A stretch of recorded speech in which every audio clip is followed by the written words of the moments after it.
الحمد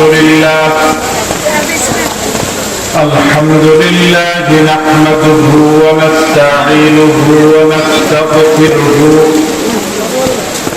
ونؤمن به ونتوكل عليه ونعوذ بالله من شرور أنفسنا ومن سيئات أعمالنا من يهده الله فلا مضل له ومن يضلله فلا هادي له ونشهد أن لا إله إلا الله وحده لا شريك له ونشهد أن سيدنا وحبيبنا وطبيب قلوبنا ومولانا محمدا عبده ورسوله الذي أرسل رسوله بالحق بشيرا ونذيرا وداعيا إلى الله بإذنه وسراجا منيرا وقد قال الله تعالى في كلامه المجيد وفي فرقانه الحميد أعوذ بالله من الشيطان الرجيم بسم الله الرحمن الرحيم إن الله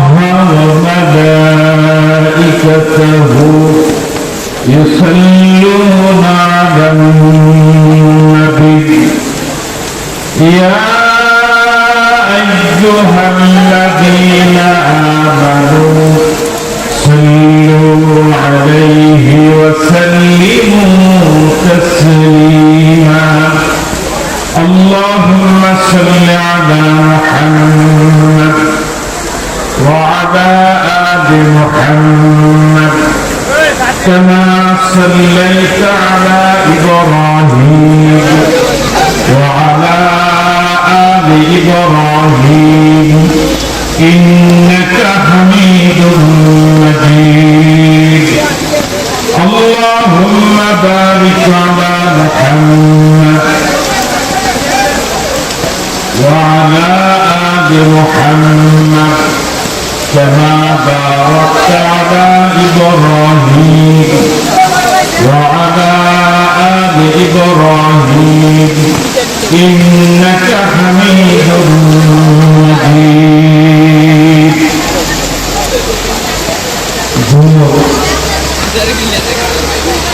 এলাকাবাসী কর্তৃক আয়োজিত আজকের দুদিন ব্যাপী ঐতিহাসিক তাফসীর মাহফিলের প্রথম দিবস এই মাহফিলের মহতারাম সভাপতি আমন্ত্রিত হাজারাত উলামায়ে কেরাম মুরব্বিয়ানে ইসলাম এই মাহফিল ব্যবস্থাপনায় যিনি অক্লান্ত পরিশ্রম করেছেন অগ্রণী ভূমিকা পালন করেছেন দেশ বরেণ্য আলেমে দ্বীন আন্তর্জাতিক খ্যাতি সম্পন্ন মুফাসসির কোরআন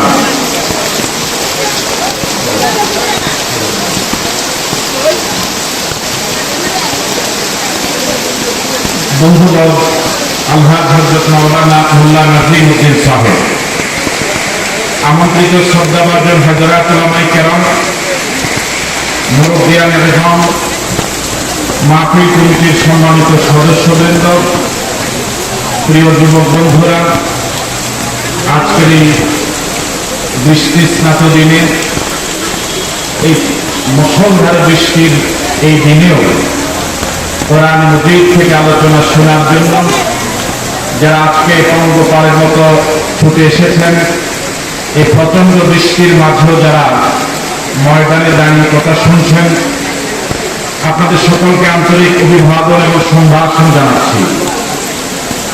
আল্লাহ সুবহানাহু ওয়া তাআলার দরবারে শুকরগুজার হচ্ছি যে মালিক সব ক্ষমতার একমাত্র মালিক, যার ইচ্ছেই চূড়ান্ত, যার সিদ্ধান্তের বিকল্প পৃথিবীর কারো কিছু করার নেই।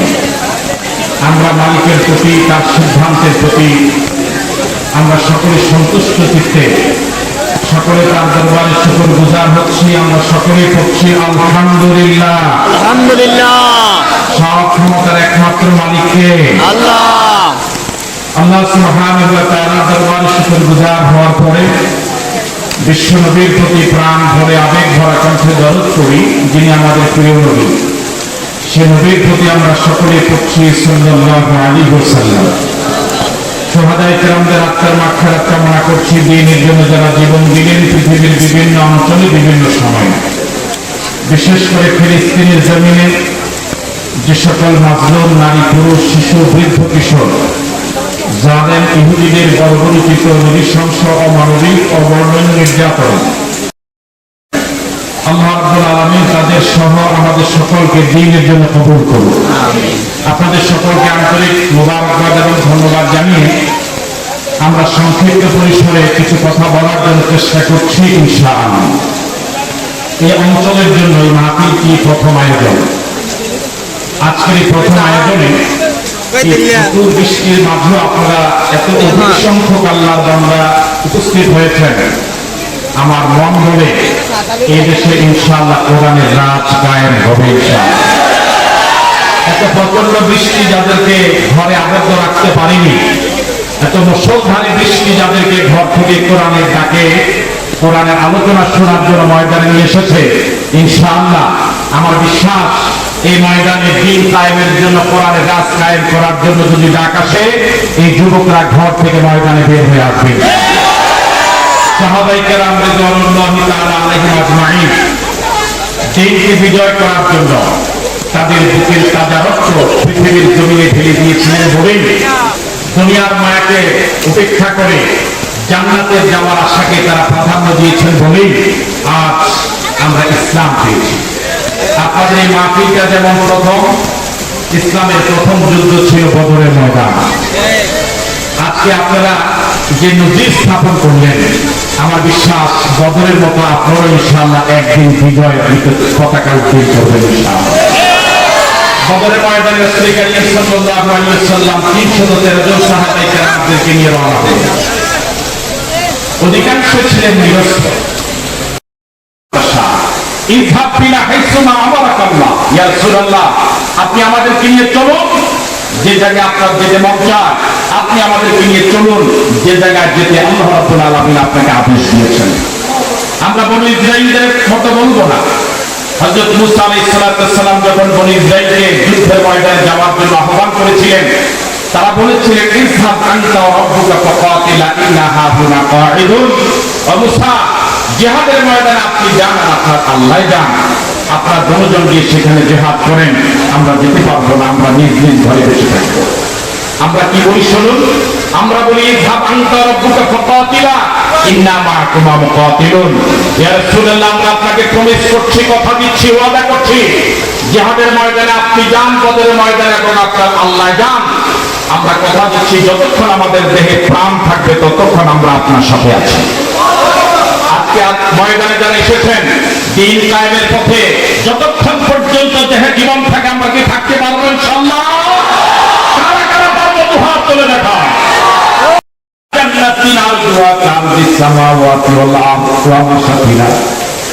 তোমাদের সিদ্ধান্ত যদি এরকম হয় বদরের ময়দানে জিহাদ থেকে তোমরা পলায়ন করবে না, জীবন বাজি রেখে লড়াই করবে, তাহলে আমি তোমাদেরকে রওনা হতে বললাম, চলো ওই জান্নাতের দিকে, যে জান্নাতের পাশ আকাশ এবং জমিনের সমান। হযরত উমাইর রাদিয়াল্লাহু তাআলা এই মজলিসের একজন সদস্য ছিলেন। আল্লাহ নবীর এই ভাষণ যখন চলছিল তখন তিনি কিছু খুরমা খাচ্ছিলেন, হাতে কিছু খুরমা তখনও বাকি আছে, খাওয়ার কোনো হয়নি। তার কানে যখন আল্লাহ নবীর এই জ্বালাময় আবেগপ্রবণ আওয়াজ আসলো, তাহলে চলো ওই জান্নাতের দিকে, যে জান্নাতের পাশ আকাশ এবং জমিনের সমান। ফারামা বিহিন্না, হাতে বাকি যে খুরমাগুলো ছিল তিনি খুরমাগুলো ফেলে দিলেন, ছুঁড়ে মারলেন। প্রশ্ন করা হলো, খুরমাগুলো খেলে না কেন? বাকি খুরমাগুলো ফেলে দিয়েছ কেন? হযরত উমর রাদিয়াল্লাহু তাআলা বললেন, ইয়া রাসূলুল্লাহ, কি চমৎকার কথা আপনি বলেছেন। চলো ওই জান্নাতের দিকে, যে জান্নাতের পাশ আকাশ এবং জমিনের সমান। এমন জান্নাতে যাওয়ার জন্য আমি এত পেরেশান, এমন জান্নাতে যাওয়ার জন্য আমি এত হয়রান, এত পেরেশান। এই খুরমাগুলো ফেলে পড়ে ওই জান্নাতে যেতে অনেক দেরি হয়ে যাবে। এমন জান্নাতে যেতে এতটুকু দেরি পর্যন্ত আমার সহ্য হবে না। যুদ্ধ শুরু হয়ে গেল।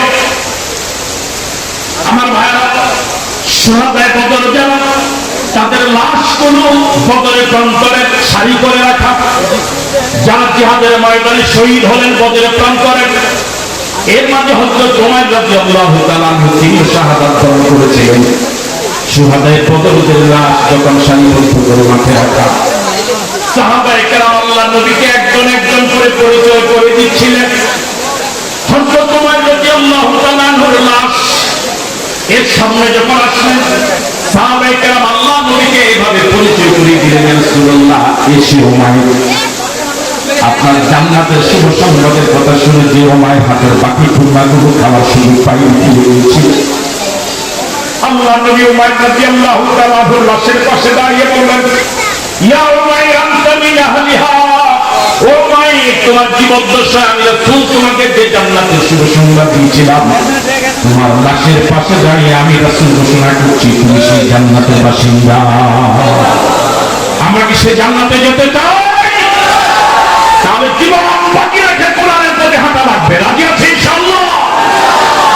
আমার ভাইয়েরা, রাসূল করিম সাল্লাল্লাহু আলাইহি ওয়াসাল্লাম নিজে মুজাহিদ ছিলেন। একদিক তিনি রাষ্ট্রপ্রধান, মসজিদে নববীর শ্রেষ্ঠ ইমাম, রাষ্ট্রের শ্রেষ্ঠ নায়ক, যুদ্ধের ময়দানে শ্রেষ্ঠ সেনাপতি। উহুদের ময়দানে আল্লাহ নবী 20টা যুদ্ধের পোশাক পরিধান করে রওনা হলেন। ইবনে কামিয়া তীরের আঘাতে আল্লাহ নবীর দান্দান মুবারক শহীদ হয়ে গেল, মাথার লোহার হেলমেট ভেঙে গেল। আল্লাহ নবী উহুদের ময়দানে বেহুশ হয়ে পড়ে গেলে এক রক্তাক্ত নবীকে পাহারা দেওয়ার জন্য 10 জন সাহাবী মানব প্রাচীর রচনা করে চতুর্দিকে দাঁড়িয়ে গেলেন। কাফেরদের বৃষ্টির মতো নিক্ষিপ্ত তীর আঘাতে আঘাতে মানব প্রাচীর রচনা করে দেওয়া 10 জন সাহাবীর মাঝে 7 জন শহীদ হয়ে গেল। বাকি 3 জন জীবন বাকি রেখে তীরগুলো ঠেকাচ্ছিলেন। তীরগুলো ঠেকাতে গিয়ে সাহাবায়ে কেরামের দুহাতের 10 আঙ্গুল, একটা আঙ্গুল ক্ষত ছিল না। একটা সময় পরিস্থিতি আরো ভয়াবহ আকার ধারণ করল। হযরত আবু বকর সিদ্দিক রাদিয়াল্লাহু তাআলা আনহু, হযরত ওমর ফারুক রাদিয়াল্লাহু তাআলা আনহু এবং হযরত উসমান রাদিয়াল্লাহু তাআলা আনহু আহত নবীর দেহ মোবারক নিয়ে উহুদের পাহাড়ে উঠতেছিলেন। আল্লাহর নবীকে নিয়ে উহুদের পাহাড়ে উঠতেছিলেন। আল্লাহর নবীকে উহুদের পাহাড়ে নিয়ে ওঠার সময় উহুদের পাহাড় থরথর করে কাঁপা শুরু করল। আল্লাহর নবী বললেন, উসমতিয়া জামাত, ও পাহাড় থেমে যা। উসমতিয়া উহুদ, উহুদ আর কম্পন সৃষ্টি করিস না, থেমে যা। ফাইন্না আলাইকা নাবিয়ুল্লাহ ওয়া সিদ্দিক ওয়া শাহীদাইন, তোমার উপরে আল্লাহর নবী, তোমার উপরে একজন সিদ্দিক, তোমার উপরে 2 জন শহীদ। জোরে বলেন আল্লাহু আকবার। উহুদের ময়দান, উহুদের পাহাড় থেমে গেল। আল্লাহর নবী দুহাত দিয়ে চেহারা মোবারক একটু মাসে করলেন, চোখের সামনে দুহাত আনলেন, রক্তাক্ত দুহাত। আল্লাহ নবী বললেন, ও জাতি কেমন করে কল্যাণ হবে যে জাতি তার নবীর চেহারা রক্তে লাল করে দিল। রাসূল করিম সাল্লাল্লাহু আলাইহি ওয়াসাল্লাম দিন প্রচার করতে গিয়ে দান্দার শহীদ করলেন, মাথার লোহার হেলমেট ভাঙলেন, আহত হয়ে জমিনে পড়ে গেলেন। আল্লাহ নবীর দান্দার শহীদ করে যে ইসলাম প্রচার করে ইসলাম আমার আপনার কাছে উপহার দিয়ে গেলেন, আর সেই ইসলামকে রক্ষা করার জন্য আমার আপনার তেমন কোন কোরবানির নজরানা নাই। কথা বলে ঠিক নাকি? যে নবী দিন প্রচার করার জন্য দান্দার মোবারক শহীদ করলেন, জীবন বাকি রেখে ময়দানে নামলেন, ওই নবীর উম্মতেরা নবী লিখে যাও ইসলামকে রক্ষা করার জন্য, কায়েম করার জন্য জীবন ইনকাম দেওয়া যদি প্রয়োজন হয়, অর্থ দেওয়া যদি প্রয়োজন হয়, এই ময়দান থেকে কিছু কি পাওয়া যাবে? তাদেরকে পাওয়া যাবে, একটু হাতটা তুলে দেখানো যায়।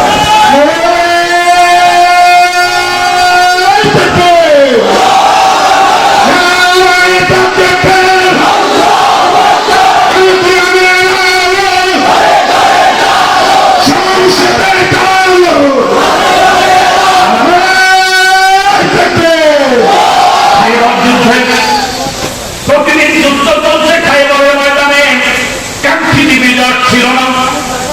একদিন সালাতের পরে, সাত নামাজের পরে আল্লাহ নবী সাহাবায়ে কেরামকে লক্ষ্য করে বলেন, আগামীকাল আমি এমন একজনের হাতে তলোয়ার তুলে দিব, যাকে আল্লাহ রাসূল বেশি মায়া করে, তিনি আল্লাহ রাসূলকে বেশি মায়া করে। হযরত ওমর ফারুক রাদিয়াল্লাহু তাআলা আনহু বলেন, আল্লাহ নবীর জবান থেকে যখন শুনলাম আগামীকাল ফজরের পরে এমন একজনের হাতে আমি তলোয়ার তুলে দেব, যাকে আল্লাহ এবং রাসূল বেশি মায়া করে, তিনি আল্লাহ এবং রাসূলকে বেশি মহব্বত করেন।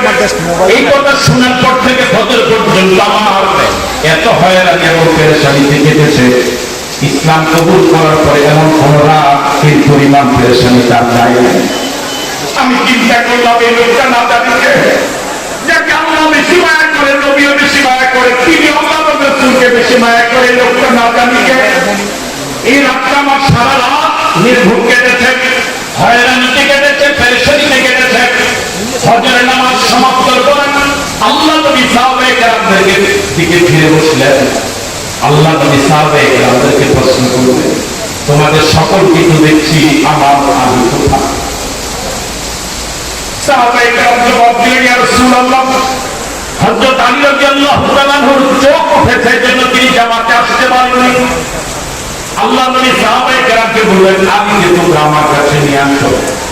সাহাবায়ে কেরাম গেলেন, হযরত আলী রাদিয়াল্লাহু তাআলা আনহু দুইজন সাহাবীর কাঁধে ভর করে আল্লাহ নবীর সামনে আসলেন।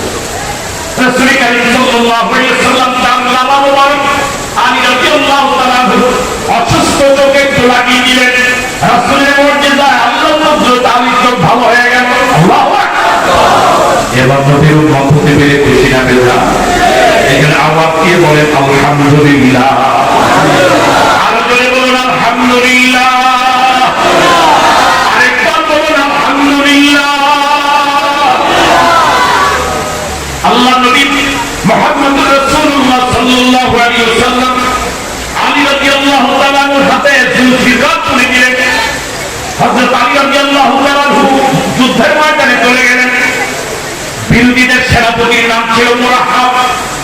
মুরাহাবের সাথে আলী রাদিয়াল্লাহু তাআলা আনহুর পূর্ব কিছু মায়া মহব্বত ছিল, পরিচিতির সম্পর্ক ছিল। মুরাহাব হযরত আলী রাদিয়াল্লাহু তাআলা আনহুকে দেখে বললেন, আমি তুমি কেন এসেছো? তোমার সাথে তো আমার পূর্ব কিছু ভালো সম্পর্ক আছে। তুমি যদি চাও তোমার স্ত্রী বিধবা না হোক, তোমার সন্তান না হোক, তাহলে আমার সামনে থেকে সরে যাও। হযরত আলী রাদিয়াল্লাহু তাআলা আনহু বললেন, মুরাহাব, তোমাকে পৃথিবীর কিছু কাপুরুষ ভয় করতে পারে, কিন্তু আমি তোমাকে ভয় করে না। আল্লাহু আকবার। এবার মুরাহাব বলল, তাহলে আমি আমাকে আঘাত করো। হযরত আলী রাদিয়াল্লাহু তাআলা আনহু বললেন, মুরাহাব, এখন ইসলাম বুঝো নাই, মুসলমানের আদর্শ এখনো তুমি জানো না। মুসলমান কখনো আগে আঘাত করে না, মুসলমান আগে আক্রান্ত হয়, এরপর প্রতিহত করে। মুসলমান আগে আক্রমণ করে না, মুসলমান আগে মার খায়, এরপর মার প্রতিহত করে। আগে কখনো মুসলমান আক্রমণ করে না, এটা ইসলামের আদর্শ নয়। গোটা পৃথিবীর ইসলাম বিরোধীরা আজ ইসলাম সম্পর্কতার কারণে ইসলামের বিরুদ্ধে তথ্য সন্ত্রাস চালাচ্ছে অহরহ। ইসলামের সাথে জঙ্গিবাদের কোন সম্পর্ক নাই। ইসলাম কাউকে আঘাত করে না, বরং আঘাত ফেলে পরেও তাকে জিজ্ঞেস করে, ভাই হাতে কি ব্যথা পেয়েছো? আগে আক্রান্ত হয়, এরপর প্রতিহত করে প্রয়োজন মতে। আলী রাদিয়াল্লাহু তাআলা আনহুকে মুরাহাব এক এক করে আঘাত করা শুরু করেছে। হযরত আলী রাদিয়াল্লাহু তাআলা আনহু তার জানা সকল বড় কৌশল অবলম্বন করে মুরাহাবের সে আক্রমণগুলো প্রতিহত করে চলছে। একটা পর্যায়ে যখন মুরাহাবের আঘাত শেষ হয়ে গেল, এবার আলী রাদিয়াল্লাহু তাআলা আনহু বললেন, মুরাহাব, এবার আমার আক্রমণ প্রতিহত করার জন্য প্রস্তুতি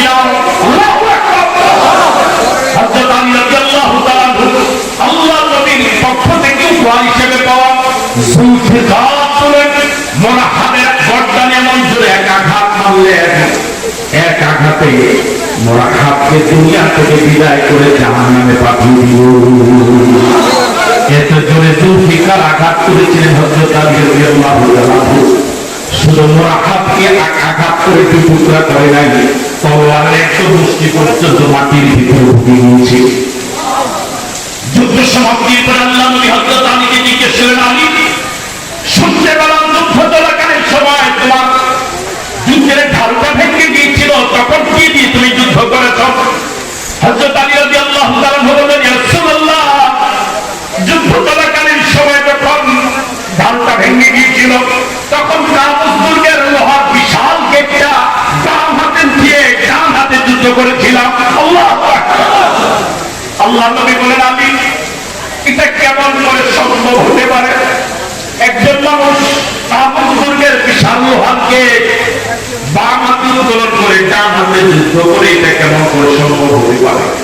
লোহার গেটটা তো এখন আছে, আমি একটু দেখিয়ে দাও লোহার গেটটা তুমি কেমন করে উত্তোলন করেছো। হযরত আলী রাদিয়াল্লাহু তাআলা গতকালকের মতো লোহার গেটটা বাম হাতে উত্তোলন করার জন্য প্রথম বাম হাতের সমস্ত শক্তি দিয়ে টান দিলেন, পারলেন না। এবার ডান হাত দিয়ে টান দিলেন, তাও পারলেন না। এবার ডান হাত এবং বাম হাত দুই হাত ব্যবহার করেন, শরীরের সমস্ত শক্তি প্রয়োগ করে এমন জোরে টান দিলেন, শরীরের প্রতিটি ফসলের গোড়া থেকে ঘাম বের হওয়া শুরু হলো, কিছু না হতে পারলেন। লজ্জা হযরত আলী রাদিয়াল্লাহু তাআলা টানা হয়ে গেল।